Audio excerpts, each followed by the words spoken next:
I guess we see the sun in this dream. You shouldn't stare directly at the sun, If you stare directly at the sun, it'll cause some permanent eye damage. Which, well, the funny thing is, I did exactly the same thing when I was a dumb kid. I didn't know. Just like looking at the sun, that wouldn't cause any permanent eye damage, wouldn't it? Well, actually, it does, like, burn, like, the... Not cells. Is it the cells? No, it's like, actually, like... I mean, it burns your eyes, basically, right? And it doesn't heal, right? So that's why you shouldn't stare at the sun. Don't do it. Anyway, accept your dream. Amy, you're making that face again. Okay, so we're still Em and I. I was thinking we would like jump back eventually, but not yet. Her calmness only made my fury boil you over more. You don't have to get angry for my sake. She continues to water her crops, patiently, tenderly. It was frustrating. Aren't you bitter? Aren't you angry? I am. But it's better to be hurt than to hurt another. If striking back only repeats the cycle, somebody must be the one to not strike back. That doesn't guarantee they'll stop. What if they keep hurting you? Oh, even if it takes a while, I believe they'll stop. Because I believe, in spite of everything, that people are truly good at heart. I couldn't accept what she was saying. The only way to ensure someone stops hurting you is to make it so they can't anymore. When you hurt others like that, you end up hurting yourself as well. She stops and stands there quietly for a moment before looking back at me with a sad smile. That's why it always seems like you're in pain, Amy. I forced my eyes open with a gasp. Huh? We woke up? How long has it been? Mallory? I need to find Mallory. Wincing at the throbbing pain in my side, I pull myself to my feet. At first, I couldn't make sense of where I was heading. Before long, I realized that I unconsciously set a path towards the Bastia household. Every step sent bars of pain spiking through my body, but I couldn't afford to slow down. Leaning against the wall, I catch my breath. I gather myself and push forward. Mommy? A voice suddenly calls out as I near my destination. The door swings open and a figure limps out. Eh? It's Auntie? Mallory, your mother. Where's your mother? I chuck out a barely coherent question between my ragged breaths. Violet only makes a troubled expression. Mommy hasn't come back yet. A surge of electricity crashes over me at Alouette's response. Auntie? Lynette and Tia, give them each one of these. I press two of the glittering stones into Alouette's hands before staggering back to the streets. My wound rips open as I break into a shambling gait, dyeing my bandages a fresh shade of red. But I don't stop. Please let her be safe. No, I'm pretty sure she's dead, Em and I. I'm sorry to say, there's no saving her. Dizzyingly fast, yet nauseatingly slow, time taunts me. No matter how much I tried to push my body forward, it felt distant and unresponsive, like moving against an underwater current. I'm almost there. Once I clear the top of this hill, I'll be able to see it. Achin Nuis, Succotrine's main hospital, a place that bore an unspeakable secret. Digging my hand into the earth, I claw myself to the peak. However, the scene that greets me offers nothing but despair. Zetsubo. Yep. Literally burning the witch. The area was a bask in a sickening shade of light. Torches. The source of the light was a sea of torches. She's the reason. The people bearing those torches were crying out for blood. She's the reason so many haven't returned.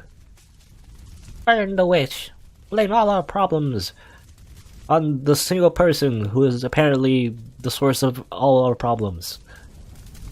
And actually, this is kind of like a parallel to the short story, right? The short story that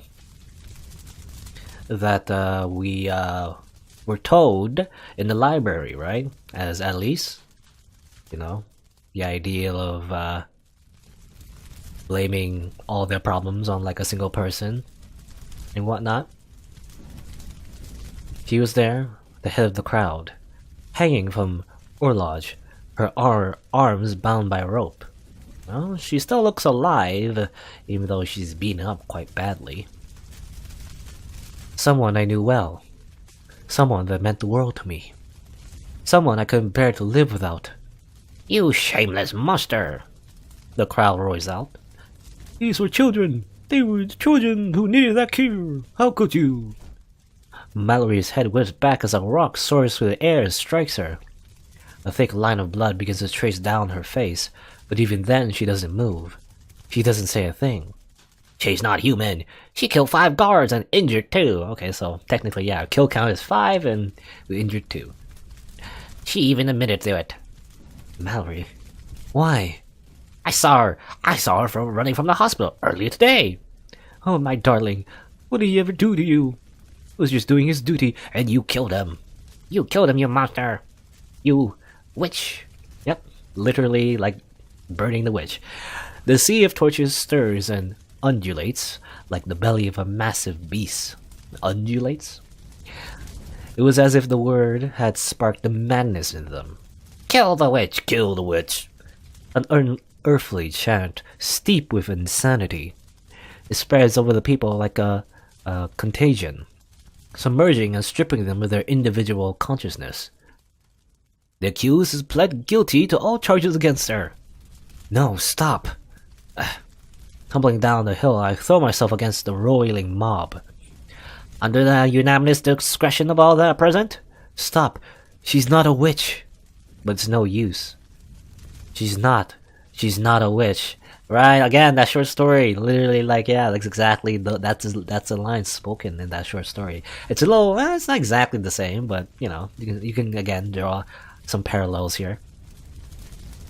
My voice gets drowned out, my body tossed around like a rag doll. The people sentence her to summary execution. The crowd shifts and surges as they are finally given the words they wish to hear. She's not a witch. Why won't my cries reach anyone? It's me. I'm the witch. They didn't care about the truth. They didn't care how full of holes her account was. They just wanted someone to lash out at. A sacrifice.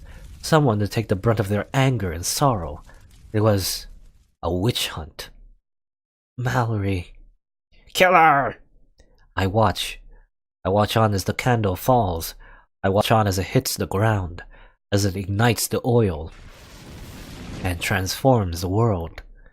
Burn her! The pyre dyes the sky a hellish glow. Rather than sate their bloodlust, it only seems to amplify it. Rock after rock, torch after torch, and curse after curse. Without end, they pelt her defenseless figure.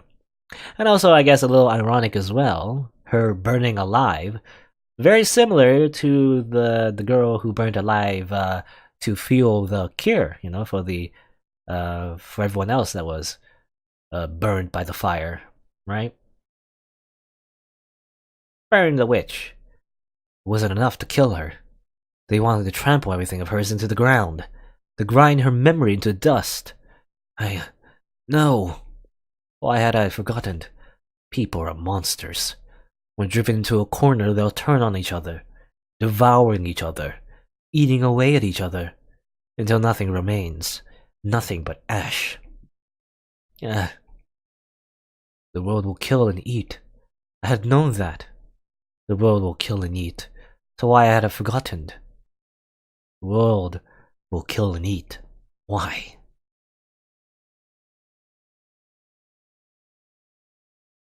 What now, Knife Mom? You can't save her. What's she gonna do? Alouette? Yes, Linny? When are Mom and Papa coming back? They'll be back soon. They're dead. Anyway, Auntie said. She said the adults are going to be busy. So it's my job to look after you and Dia. If Auntie said so, they'll definitely be back. I'm hungry. I hope Dia finds something for us to eat soon. Oh, there's nothing left in the kitchen, right? Nope, nothing. Dia went outside to look for food. When I gave Lena and Dia the pebbles Andy gave me, they got all better. But even though I stopped spreading on Linny, I still covered a lot of Linny. She couldn't move well, so she was in bed. I feel bad. Does it hurt? Not like that. You and Dia are doing your best, but I'm just laying here and sleeping. But that's not Linny's fault. Alouette knows. Linny can sing. It'll cheer us up. Oh yeah, I just remembered I learned a new song. I don't know what the words mean, but it's really pretty, and it's about you. Alouette wants to hear. Okay, I'll do my best. Linny takes a deep breath. Alouette, gentile Alouette.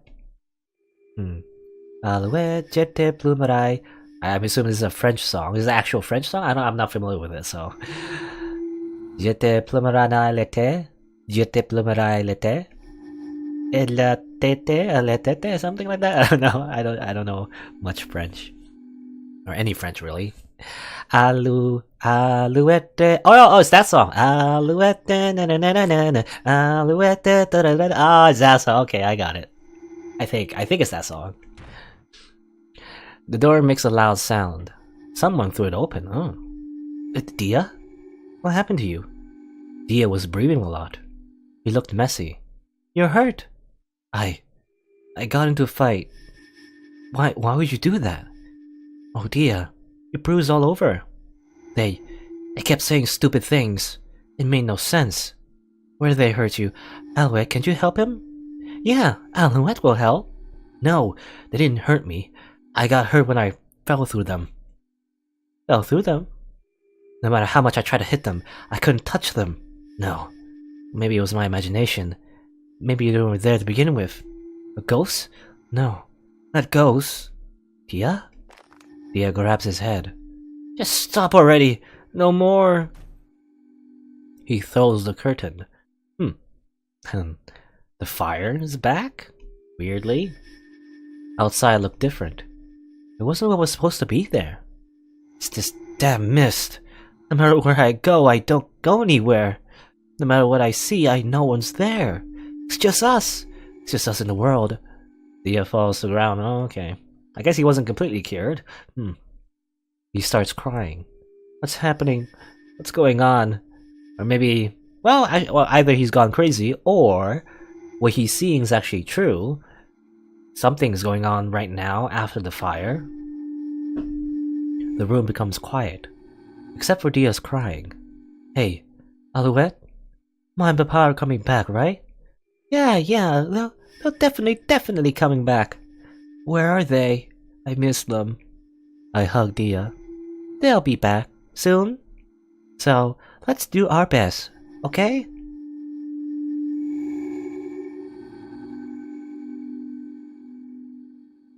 Je te pleurai les yeux, je te pleurai les yeux. Alouette, Alouette. Linny, your voice sounds strange. Eh? That's weird. Why is that? Oh, the front door. I think Dia's back. Maybe he found something? Dia? Dia looks strange. He was all messy. Dia? What's wrong? Ma and Papa aren't coming back home. What are you talking about? We're all alone now. He's a little crazy. The way he looked, it scared me. Dia? No, it's just a dream. It's just a dream we have to wake up from. That's right. I just have to wake up. Dia goes into his room. He closes the door. Dia doesn't come out for a long time. It's quiet in his room. I'm worried, so I go to check. Dia? It was dark. The curtains were closed. Dia? What are you doing? It was hanging from the ceiling. How old is Dia? How does he know to do this? He wasn't moving. Are you sleeping? You should cover up. Else, you'll get a cold. I take him down. You see, you're already so cold. We tuck him into bed. Alouette, I don't know. Was Alouette like this before? I guess so. I don't know, it's either because of the traumatic experience or maybe she was just born like this. Alouette doesn't seem to grasp the situation fully. That's better. And also, this is like incredibly morbid when you think about it. He must be sleepy. Alouette will leave the curtains closed. Night-night, Dia. Again, how old is he? I thought Dia was like a little kid. How does he know how to, you know, tie a rope and hang it from the ceiling? Anyway, I guess kids are... they're quick learners. Anyway. The then is still singing. Alouette. Lenny doesn't have to sing if she's tired. Okay, I think I'll sleep a little then. Okay. Alouette will stay at Lenny's side. Alouette will watch over Lenny. I pat Lenny's head. Pat, pat. Sweet dreams, Lenny. Night-night, Alouette.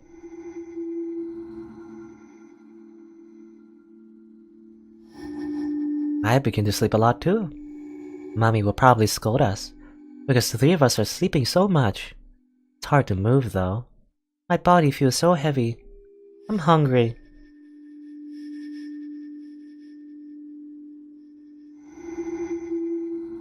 Auntie? Oh, okay. Ammonai's back. I'm finally get a character portrait. By the way, it's kind of been I don't know if I mentioned this before. Kind of nagging in the back of my mind. I wish there was more portraits of Auntie. You know, Ammonai and Mallory. We do see like CGs and stuff, and that's great. But normally, when we were at least anyway, we would at least have a portrait over here, right? Making expressions and stuff. I wish they had that, you know, for Ammonai. And I guess technically she's not the main character, but we're spending so much time with her already, so I don't know why, you know. Or rather, like, I wish we would have like character portraits at the very least here, you know, like character sprites of Mallory. And as it turns out, actually they did draw like a character sprite for Ammonai here, right here. So I don't know why they don't use it more. They could just like put her face just right here. I don't know.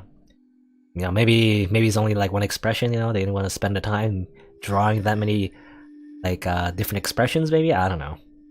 Anyway, Auntie came to visit. Is this after Mallory got burned to death? I'm glad.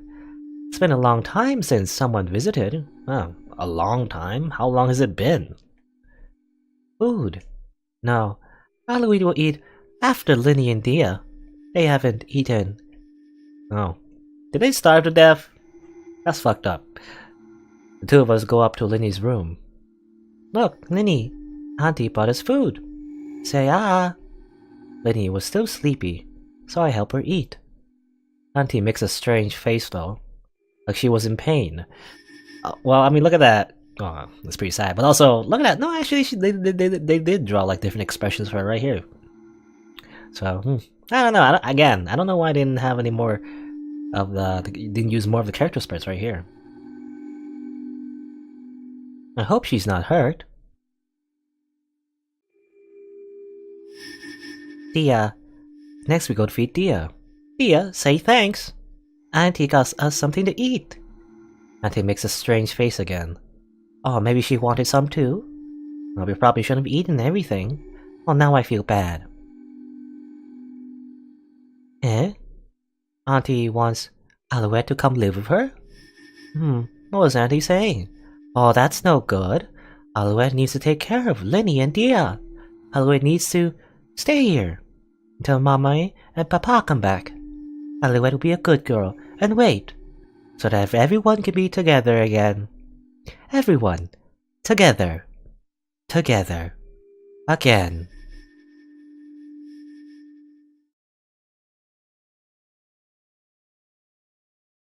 Huh? We move on. 8 years after the fire collapse.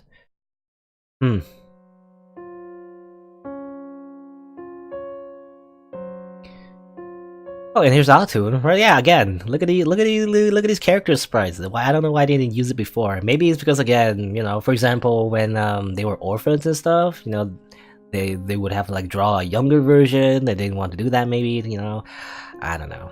Because again, I mean, it's fair enough. The visual novel itself, I think it's free, right? So, like, maybe they didn't want to spend too much time, you know, doing extra stuff. But yet again, if they're gonna spend so much time in this section, I would have thought they would put more, you know, put more resources.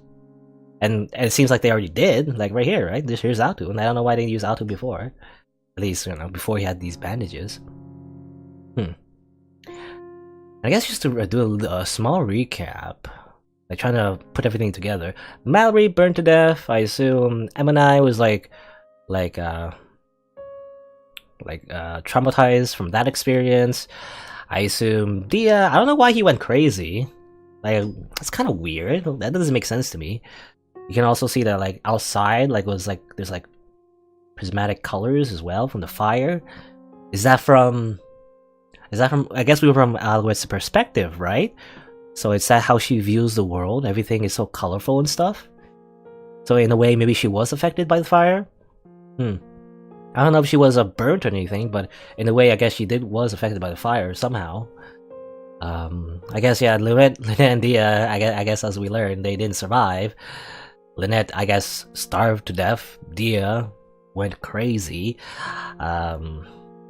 I guess Alouette by herself, you know, I guess she's not mature enough, or at least, I guess, not well versed in taking care of herself, you know. So that's why she couldn't go herself to get food.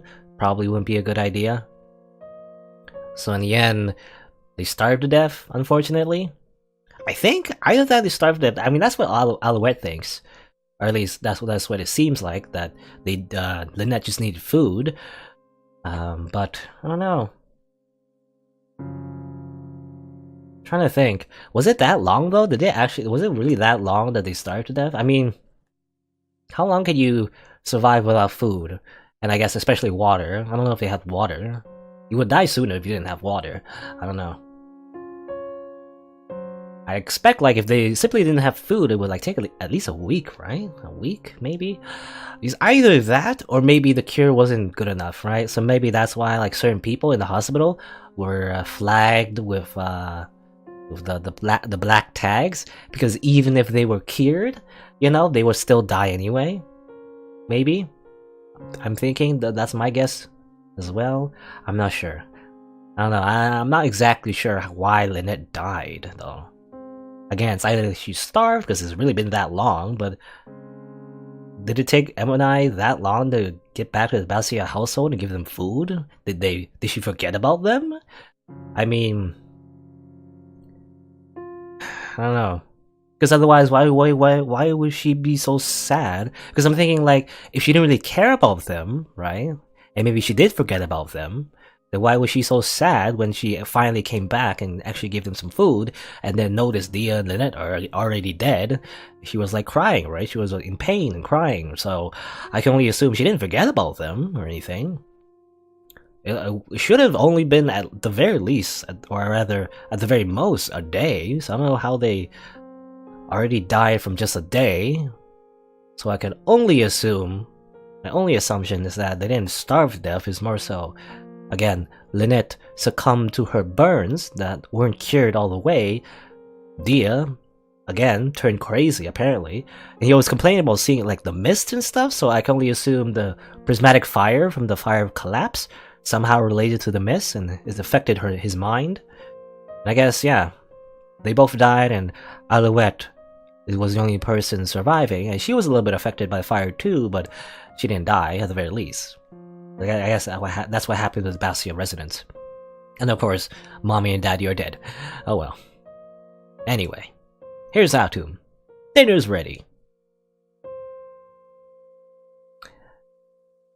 Tris, can you go get your mother? I nod and stick out a thumbs up. Oh, we're playing as Tris now. Tristan. We originally, before this whole flashback, we were playing as Tristan. Hey, Cal. At least wait until your mother gets here before you start making a mess. You make a mess when you eat too, you know. Also, how many times did I tell you not to call me Cal? How do you always find the most possible ways to shorten someone's name? That sounds even dumber when you shorten Mommy's name. Oh, okay, just calm down. You're sending food all over the place. A little chair next to the window, or near the window. Mother was in her usual spot, staring off into space. Running up to her, I point to the kitchen and pantomime eating. I'll be right there. My task complete, I turn to go back. But something makes me stop. For as long as I can remember, Mother has always been a quiet person. But has she truly always been like this? Well, I mean, I guess she's softened up, you know, after having a family and having good times with Mallory, but well, Mallory's dead and her children, two of her children are dead, so she's probably feeling guilty about that. So really, in a way, she's reverted back to how she was when she was like an orphan, right? Before she met Mallory. A quiet, unfeeling person. Sometimes, looking at her makes my chest hurt. It was as if she was hurting inside, but nobody in the world could understand that. Driven by a strong impulse, I wrap my arms around her and bury myself in her warmth. Triss? What's the matter? I didn't understand it very well myself, so for the time being, I just hold on to her. Why? Why are you holding me? Why am I holding you? At that moment, more than ever, I wished that I could speak. Because Tristan, I guess, yeah, I was wondering why he was mute. Again, I guess it's really just the strange effects from the fire caused him to be mute. Words I wanted to tell her with all my heart. Even though I knew I couldn't voice them, I moved my lips. Because I feel like it. My face breaks out in a big wide smile as I answer. A big wide smile, you say? Mother's expression twists. She clutches at her head and keels over. Concerned, I tug at her sleeve. Eat dinner without me. I'll be in my room. Averting her eyes, she pulls away from me, leaving me behind once more. I wanted to reach out to her. I wanted to ask what was wrong, to help her, make sure she was okay. But in the end, all I can do is gaze at her receding back. What are you doing, Atu? Don't let your son do all the work. Cheer up your wife, goddammit. Anyway, I can't fall asleep. At least, I mean, I assume Altun tried his best, maybe, you know, to cheer up. I guess cheer up. Cheer up is like kind of like a futile word compared to all the experiences that Em and I went through. But I don't know. At the very least, be her emotional support. But I guess maybe he's been doing that in the background, off screen anyway. We don't actually see it. I don't know. Mother. The expression she had on her face. I couldn't get it off my mind. Realizing I wasn't getting to sleep anytime soon, I decided to grab a glass of water. The sound of breaking glass. Someone was in the kitchen. Though my first reflex is check it out, something makes me stop. Something was wrong. Hiding in the shadows, I cover my lantern and peek into the kitchen. A lantern? Again, it's kind of weird, because why would you have a lantern, or... a lantern? Because, I know... It's not like I was thinking, is this a British word? No, the British word for flashlight is, torch, right? Technically. So it's not like a modern flashlight, it's like literally a lantern, right?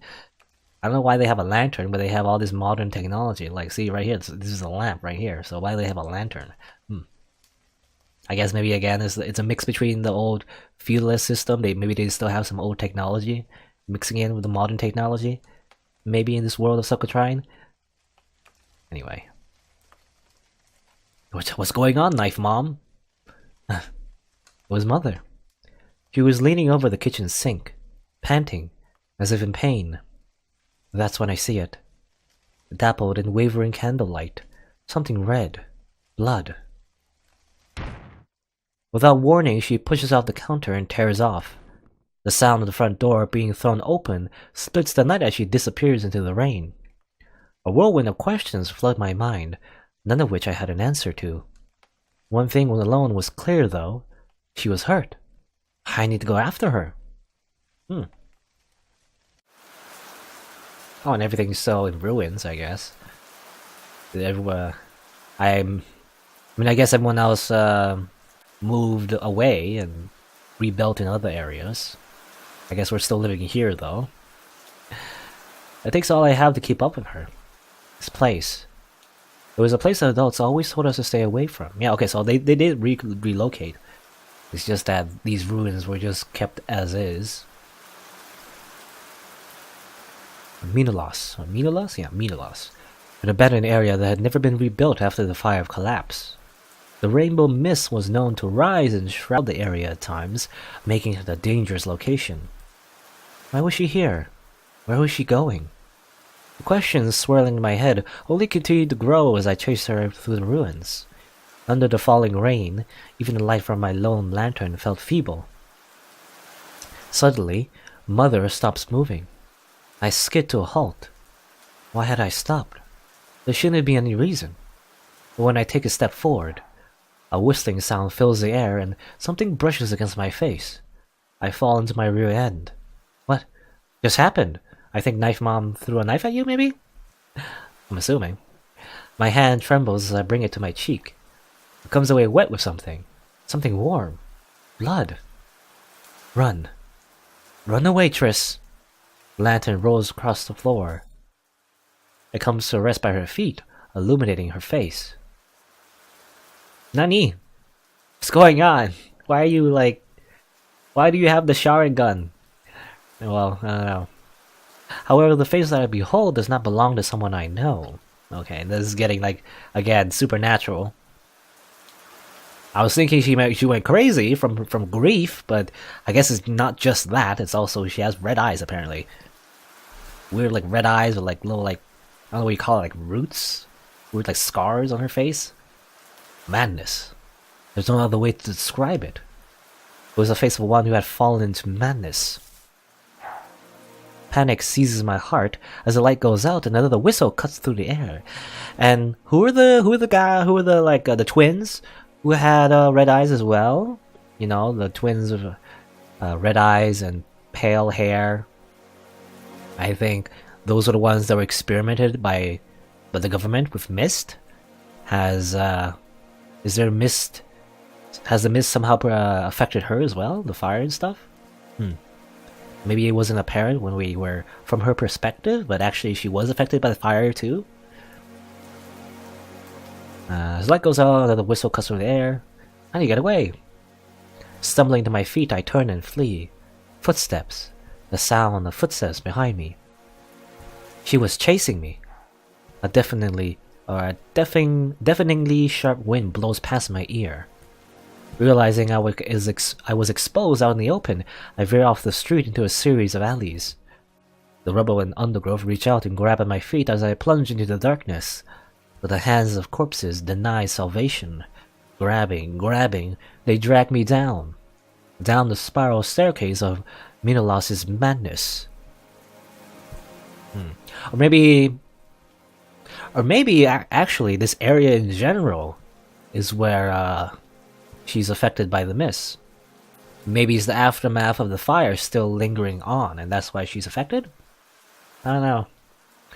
It's been 8 years, right? I think that's what it said. 8 years, it's been a few years anyway. Maybe another of my hypotheses is the fact that maybe she's been visiting this place even though she's not supposed to, right? And over time, she has been affected by this weird mist that lingers on after the fire, maybe, I'm guessing. And that's why she's going crazy right now. This mist. When did it get so misty? I had no idea where I was. All I knew was that I needed to get away.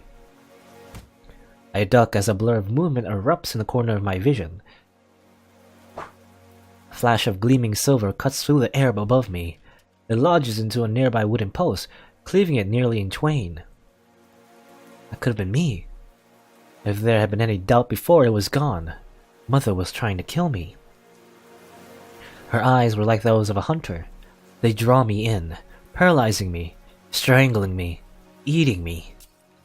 Shaking my head violently, I tear myself away and dash into the mist. But her face remained etched into my mind's eye. The way she looked at me, it made me realize something. Even though she was my mother, I didn't know anything about her. Nothing about her past, nor anything about her current self. What she was thinking, what she was feeling, they were all faraway things I didn't understand at all. All I knew was that I was her prey. And this has been going under Autun's nose this entire time. The fact that she goes crazy and goes to this like weird like ruins and tries to murder anyone that comes close to her. You'd think Autun would find this out. Oh well. I guess, yeah. Look at the rainbow colors. Maybe the fire does linger on. The weird strange effects in this abandoned place. Where was I? I couldn't tell anymore. Everywhere looked the same. Kelp, clack, kelp, clack. Unable to rest. It shouldn't have been possible. But every time I try and slow it down, it becomes deafening. The sound of footsteps, ringing through the air, ringing through my skull. I can't stop. I can't stop moving. Because if I do, I'll...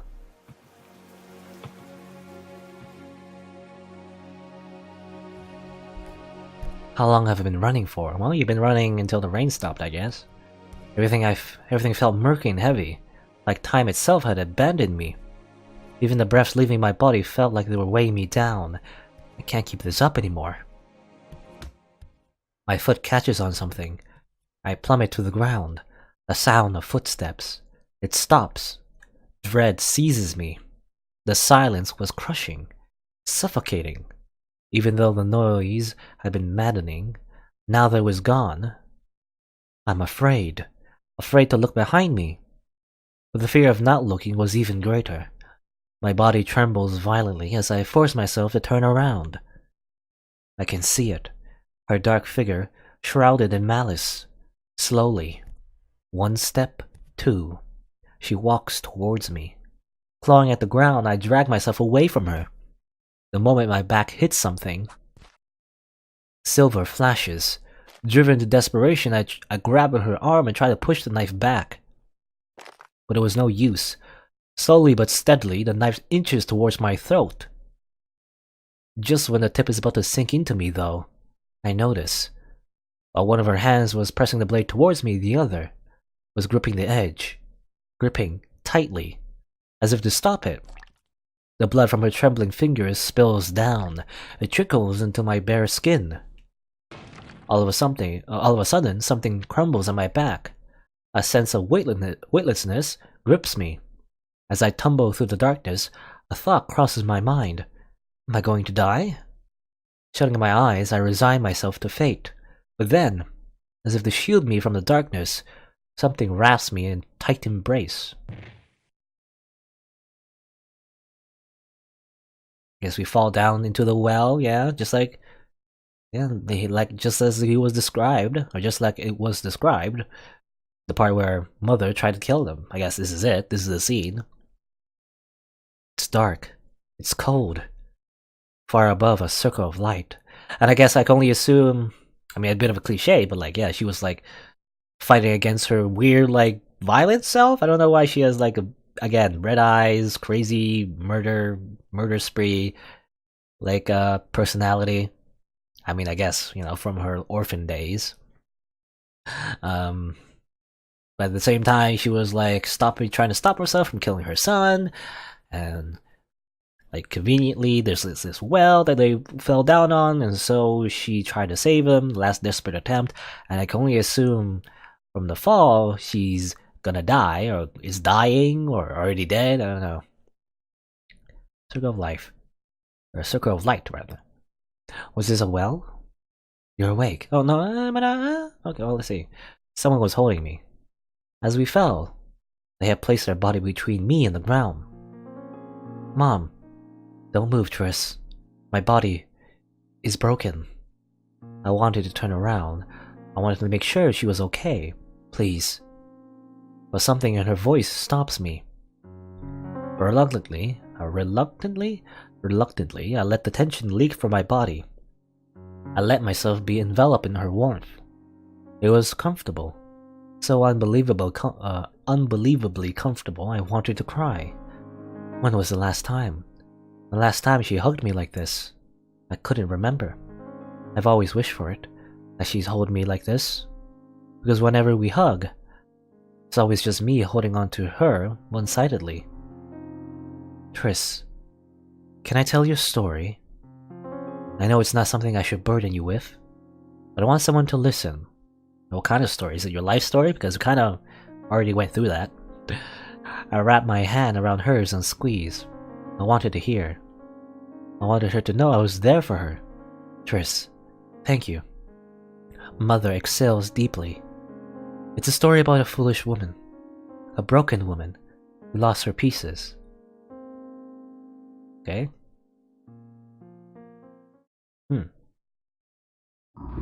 Actually, did she tell her like a life story? When you think about it, then that makes sense. That this is why we're having this flashback, because actually it is Tristan's flashback, because she knows what happens in her mother's life. Maybe. No. For a long time, my consciousness drifts through the haze. Hot. Heavy. I splinter into fragments. One by one, I piece myself back together, only to end up breaking again.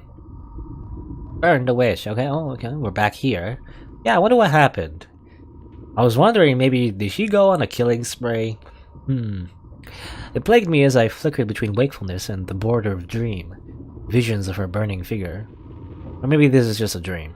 A bad dream. Mallory. Again and again. Again and again.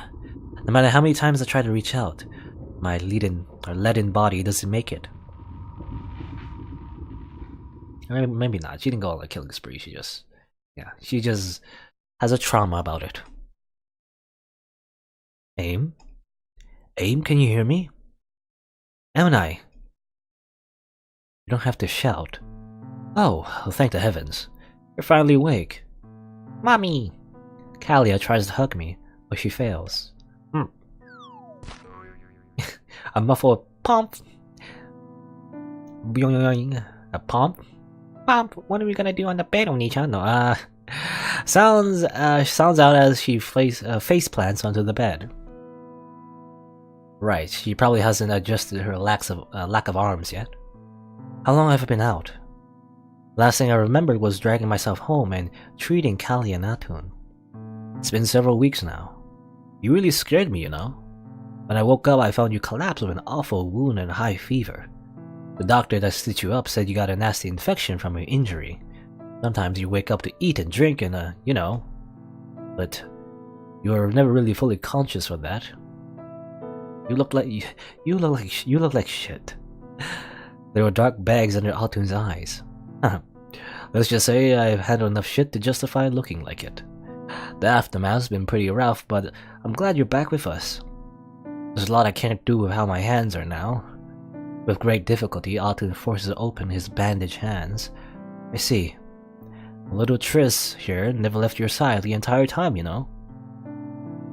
Triss was sitting at my bedside with tears in his eyes. The doctors said the rainbow's flame smoke took his voice. Yeah, it was a smoke. He breathed in some of the smoke. You may never be able to speak again. Triss. I reach out to wipe away his tears, but something makes me stop. The color of life. Vivid and red. It coalesces at my fingertips, dripping, bleeding. It crawls up my arm as if to consume me. When I blink my eyes, it vanishes. My hands fall short of Triss's cheek. As if weighed down by a shackle, it drops back to my side. Atun, how are the Bastia children doing? About that. I tried to check up on the Bastias the other day, but for some reason, all of Minolas had been cordoned off. Apparently, he's been overrun by a rainbow mist. Aim? Oh, okay. Maybe that's why. Okay, I'm putting the pieces together. Because they were jumping back and forth, I couldn't really understand. It wasn't just a day, it was several weeks. Okay, so Lynette did starve to death, unfortunately. Well, that's bad. And Diamond wasn't well. He's a little bit crazy, but he wasn't like too crazy because he was telling the truth. Actually, outside was full of rainbow mist, and he was lost in the mist with no one there, right? So they were all stuck there, actually, right? So almost everyone starved to death except for Alouette. Alouette somehow clung to life, wanting to protect her siblings and waiting for mom and dad to come back. How tragic. But yeah, that's okay. That's the full story right there. Oh, wait, you shouldn't get up yet. I need to go. Aim, wait.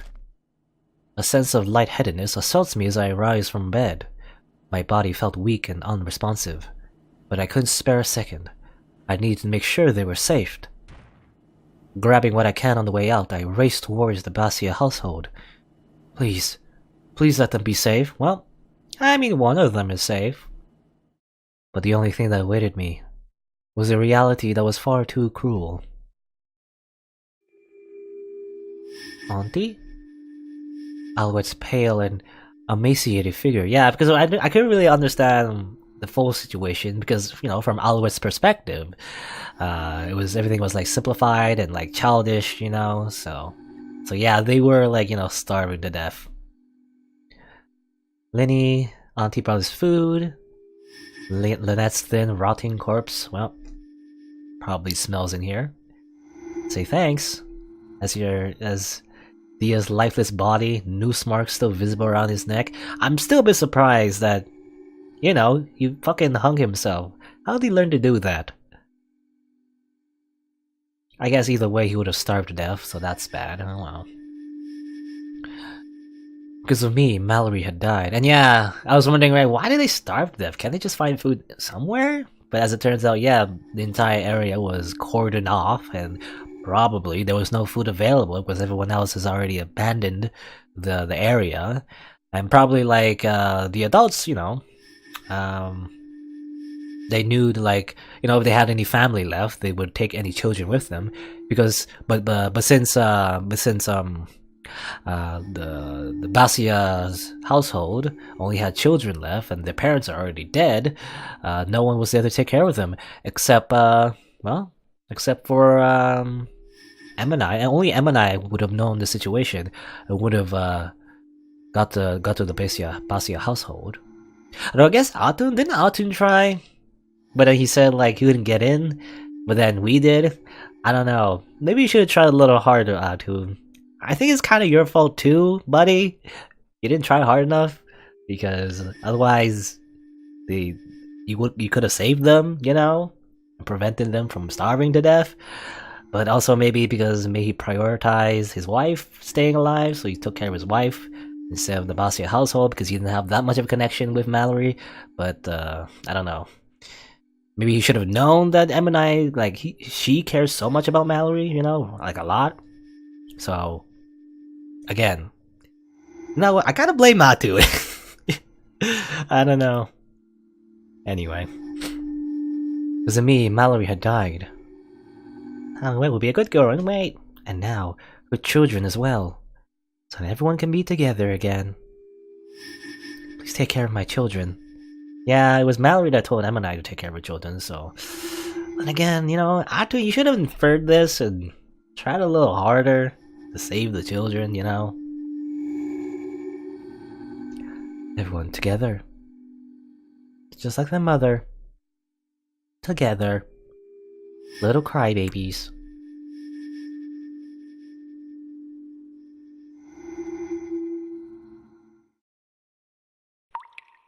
I guess, yeah, that's the full story of why, you know, again, why those children starved to death.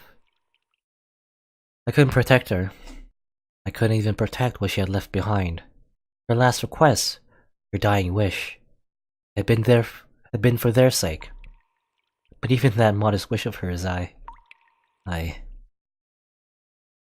squeezed Mother's hand. I had no idea. To think she's been bearing such a weight for all this time.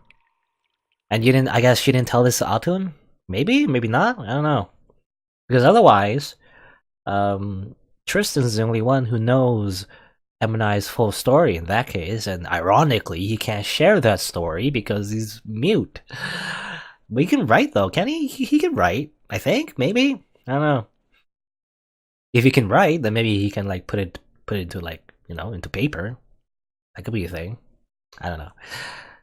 To think she's been bearing such a weight for all this time. The red illusion. Even now I can still see it. It never leaves my sight anymore.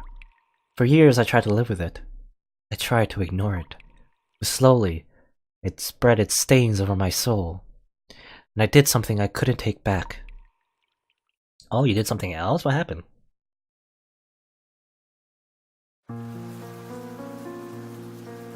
I can see it. This world is what's wrong. A vivid delusion that rationality cannot defeat. The world is wrong. The world is broken. I am broken. The world is my enemy. A red that overwhelms all else, splattering the monochrome canvas of the world. Colors. The more I tried to scrape it away, the more vivid the hue became. They make my vision insane. No matter what I do, it won't go away. My vision is insane.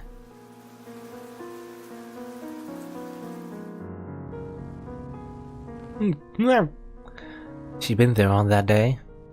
Her soul had roared for blood, and had feasted as it was given to her. She had taken. Oh, okay, so we're back to being a psycho serial killer. Probably killing all the townspeople who were there when they burnt Mallory to death. If the world will take, if the world will kill and eat, then I too will take. I too will kill and eat. Okay, so she did go on a killing spree. And so the cycle continues. Crimson petals dance. I take their eyes, sight, their eyes are taken from them. Sweet nectar overflows. I take their tongue, taste, their tongue is taken from them. Ivory stems separate. I take their fingers, touch, their fingers are taken from them. A caged heart sings. I take their ears, hearing, their ears are taken from them. It crumbles into ash. I take their nose, smell, their nose is taken from them. I want to take more. Red, the color of life. I continue to take more. No matter how much I take. Red, the color of death. More is taken from them. It's not enough. Red, the color of all. Red, the color of none. It's never enough. Red, red. Red, red, red, red, red. Red, red, red, red, red, red, red, red, red, red, red, red, red, red. That's a lot of red. I assume she just murders everyone that's ever been involved in Mallory's death. The Phantom of Minolos. He's already claimed another victim? Yeah, pretty much like being like a secret serial killer. And I guess she hasn't told Atun this, obviously. We've been trying to keep it good from going public to avoid a panic, but the bodies just keep coming in. I've had a week of sleep in a while. Oh, forget about Shut-Eye, Dad. I'm worried about your safety. Oh, it's his dad. It's Grandpa. This guy seems really dangerous. Everyone's afraid, Autumn, but we can't be afforded that same fear. For the people that feel the streets are not safe to walk, it's our duty to rectify that. I know, it's just... Is there any way I can help at least? Well, you can help your old man gather his thoughts. When do you think the Phantom began killing? Only recently, right? The first body was discovered around a year ago, if I remember correctly. I don't think that's the case. I think they've been murdering people since the Fire of Collapse. Well, that long ago? You heard stories of the treasure of Minolos, right? Yeah, when the rainbow mist started rising there, a lot got left behind in evacuation. Legend has it something particularly priceless was left behind, the treasure of Minolos. It is said if you try to lay hands on the treasure, you'll be spirited away. But of course, it's only a legend. Tell me, Autumn, what do you think the best way to get away with murder is? I guess I try to pin the blame on someone else? Come on, boy. If you try thinking for just a second, you see how many ways that could go wrong. This is elementary, dear Watson. Huh. Honestly, you're like a... Oh, I accidentally skipped it. Was it? Honestly, You're like a child sometimes. Okay, genius detective Cordero, please enlighten me. I should have spanked you more when you were a child. Anyways, the most effective way to get away with murder is simpler than you think. You just have to make it so the body is never found. There's no need to fool an investigator if they're not aware a murder has even occurred. Are you saying all legends have at least some semblance of truth to them? Several people really did go missing after trespassing to Manalas, mainly looters looking to plunder what was left behind. But the way the victims disappeared without a trace was always too clean. It reeks of human hands. Okay, so yeah, I guess that's how she was killing, luring everyone with treasure. Though I wonder, not everyone who's like a looter or like a treasure hunter, they might not have been involved in the first place with Mallory's death, but I guess she kills anyway. So you think those mysterious disappearances were murders? The Phantom's work? Precisely. At first they didn't kill very often and covered up well, so no one would suspect anything. But now, for some reason, they're killing more, and they're getting sloppy. Oh, the most recent killings make my stomach turn. The victims are mostly women. While they all get brutally tortured beforehand, what stands out most is how the uterus gets ripped out and mutilated beyond recognition. I wonder if that's does that happen? Like, I think maybe there's like a legend about like a serial killer who did exactly that. I think that there's something like that. Was it Jack the Ripper? I don't know. Maybe not. Maybe I'm thinking of something else. It's quite a nasty MO. I still haven't had dinner yet, Anyways, it's become a top priority now that they've expanded their range. You've already drafted a plan to catch the guy. Well, that sounds dangerous, Dad. But don't worry, boy. Your old man knows how to take care of himself. The sound of a chair scraping against the floor. Anyways, I reckon it's high time I stop lazing around. There's still details that need to be finalized. I'll catch you later, son. Be careful, okay? Footsteps from the neighboring room into this one. They ring out. Oh, you were here, M&I. Yes. Well, my son tells me you haven't been sleeping well recently. A lot of people haven't with that serial killer running around. But you should be able to rest easy soon. The Sokochani's guards planning an operation to take care of it. I see. Hey, just between you and me. Cordero's voice drops to a whisper. What in God's name made a lovely lass like you marry my son? For the longest time, I was convinced he died all alone. Though he's inherited my good looks, he's no good at talking with women, you see. I'm aware. Haha. Might be because he grew up without a mother. Cordero's gaze grows solemn and distant. I'm proud to call you my daughter-in-law, even though you're totally the serial killer. I don't know that, though. When the fire of collapse struck, I went around and got injured like an idiot and couldn't do a damn thing. But you didn't let that stop you. I heard it all from Altun, how you hauled him and Kali all the way to Octanuus and back to treat them when they got marked by the rainbow fire. Even though you had nasty wound leagues worse than my own, you placed him first, pushing yourself so hard you ended up bedridden for weeks. You thanked me enough for that already. Actually, that's a bit of a lie, isn't it? We didn't put him in the hospital. We actually just stole the cure, right? Oh well. Just a little white lie there. Sorry. I know I've already thanked your ears off for saving their lives, but I truly am grateful. The fire of collapse took so much away from us. Tristan's voice, Kalia's arms, and all sensation in my son's hands. But here we are now. Altun's found peace working as a structural engineer. We lost the ability to do intricate craft anymore. He was so depressed, but was able to move on. My cute grandchildren as well. They've both grown up so happy and healthy. The way those little rascals run around playing without a care in the world, it's inspiring. It's all because of you. Your strength and kindness is the glue that holds this home together, but not mentioning the fact that you murdered a bunch of people, but we're not going to talk about that. I'm not a kind person, nor am I strong. From the very beginning, these hands have never been able to protect anything. Even now, Alouette was still in that house, waiting for a reunion that would never happen. If you insist, I can add humble to this as well. Corduroy's face turned solemn, with a touch of sentimentality. It was a trait of his, how quickly his expression turned from laughing to sincere. This family's my pride and joy. You've done so much to protect it, more than I ever have. That's why I want to do my part as well, and that's why this operation matters so much to me. Corduroy smiles. It was a sad, wistful smile. Alouette Basia. Artunes told me all about it.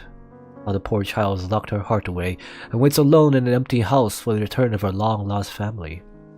Even though it seems hopeless, you still venture into Manalas to support her, never giving up on her. You're an amazing person, you know? I guess, yeah, Alouette's still living there. I thought Alouette will move in, you know, despite her protests, but I guess she's still living in there. And I guess that might be our excuse. It might be Emanai's excuse to go into Manalas in the first place, and also, you know, not just like taking care and feeding Alouette, but also, again, murdering a bunch of people. I guess that's her alibi. It gouged into my heart, the way he looked into my eyes with earnest admiration. I know how much you treasure Alouette, how much you care about her. So in order to protect you two, in order to make sure it's safe for you two, I'll do everything in my power. I'll see to this operation without fail, even though ironically it'll involve, like, arresting you, so actually, it'll ruin everything actually. Oh well, I don't know that, bye-bye. Corduroy turns to leave, conviction in his steps. Corduroy. You know, I really like it if you call me father. Daddy also works. I've always wanted a cute daughter to call me that. I'm kidding. Just a little old geezer humor. Don't go. Huh? Don't go after the phantom. You're scared as well, aren't you? It's only natural. It makes me really happy that you're worried about my safety. But no matter how dangerous it may be, this is something I have to do. That's how much I care about you and this family. Please. You always handle everything so well on your own that I've always wanted a chance to let you rely on me, even though you're gonna kill me, aren't you? So just this once, leave it to this old man of yours. You're gonna stab me in the throat, aren't you? Oh well, stop. I'll see you later, Emanai, as you are plunging your knife into my body. Ah. Ah. Anyway. So I guess, yeah, that's why... I mean, I guess, yeah, it's... I mean, well, I don't know the exact source, but, like, apparently she's just gone a little crazy from all the killing, from all the bloodlust. She's reverted back to how she was, and she, I assume, enjoys the killing a little bit too much now, and just kills, and kills. Right? Past the point where initially she probably just wanted revenge, you know, for Mallory's death, but right now she's just killing to dull the pain, and obviously that will never be enough, would it?